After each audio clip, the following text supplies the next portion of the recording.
The brain itself, meaning the brain tissue, does not have any sensory neurons. What do I mean by that? Well, if I touch the top of my hand, I can feel that. If I want to sense my heartbeat, if I work at it, I can feel that. If I want to sense how I feel internally at the level of my stomach, is it full, is it empty, am I hungry, is it acidic, does it ache, or does it feel pleasant, etc., I can sense that.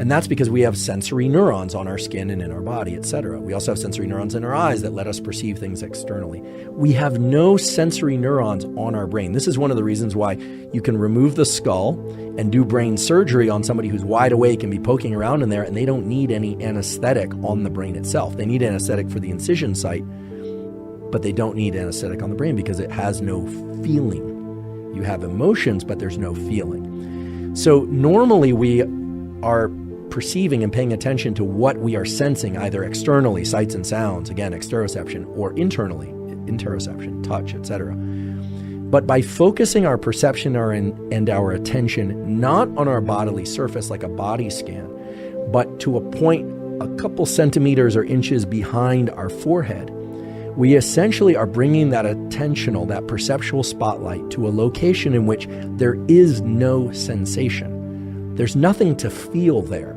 And when we do that by closing our eyes and focusing on that quote-unquote third eye center, which is the prefrontal cortex, to be quite honest, when we do that, something else happens.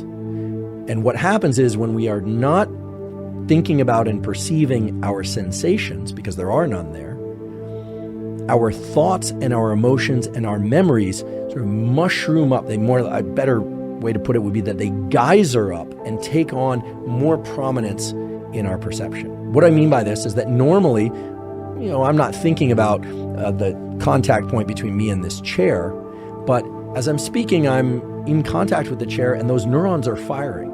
But if I focus my energy and attention on them, they're going to fire the same, but more of my perception goes there. Similarly, I'm thinking things all the time, you are too, and I'm perceiving things all the time, and I'm remembering things all the time, and I'm anticipating things all the time about the future. But by focusing my attention on the one organ for which I have no sensation, that is my brain, well then, thoughts, feelings, and memories, feelings meaning emotional feelings, start to grow in their prominence, in my awareness and in my perception. And so this is why when you sit down to a meditative practice, if it's a meditative practice where you close your eyes or you're focused on that third eye center, where you're focused on your brain as opposed to your bodily surface or something external to you, the thoughts seem to come by in waves and they can almost be overwhelming. It's very hard to, as it's often described, just sit back and watch your thoughts go by because there are so many of them. Actually, the best way to stop thinking is to really focus on something external or to focus on sensation. That's less thinking than it is perceiving senses. Okay, so I don't want this to get too abstract. When people talk about the third eye center, they're not talking about the pineal, they're talking about prefrontal cortex. And when you direct your own attention to the very area of your brain that directs attention, there's nothing to sense there.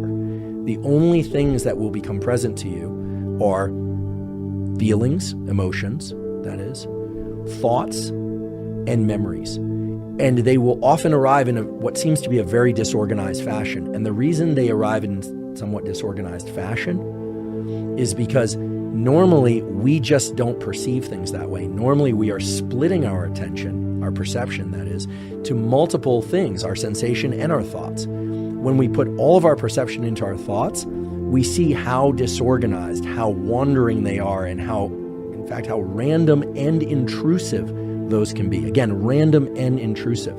And much of what we talked about in that paper earlier, the one where they asked people, what are you doing and what are you feeling and how happy or how unhappy you are, what they discovered was that most people are sort of in their head a lot. They're not really present to what they're doing, which leads me to the statement that I believe, at least based on the data, that paper included, that most people have an interoceptive bias.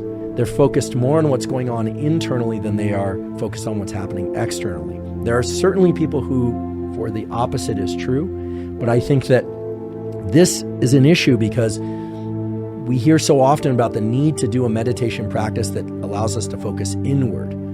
and that we're getting yanked around by all the stressors of life, et cetera, et cetera. And we're getting yanked around by all the stressors and demands of life. But as we do that, we tend to be very focused on what's happening with us. The data clearly point to the fact that being mindful and being aware can enhance one's level of presence and happiness. But we can go so far as to say that being mindful and aware of what's happening, not just with us, but external to us in our immediate environment, that includes what other people are saying and doing, that also can really enhance our sense of well-being and happiness. At least that's what the data point to.